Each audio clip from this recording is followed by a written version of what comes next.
You ask Tiger to solve. This deals with linear equations with one unknown. The final result is x equals 6. Let's solve it step by step. Group all x terms on the left side of the equation. Subtract 3x from both sides. Group like terms. Simplify the arithmetic. Group like terms.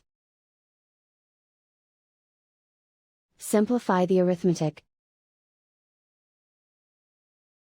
Group all constants on the right side of the equation.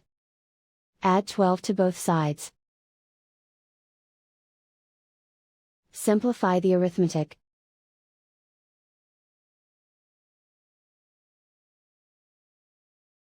Isolate the x.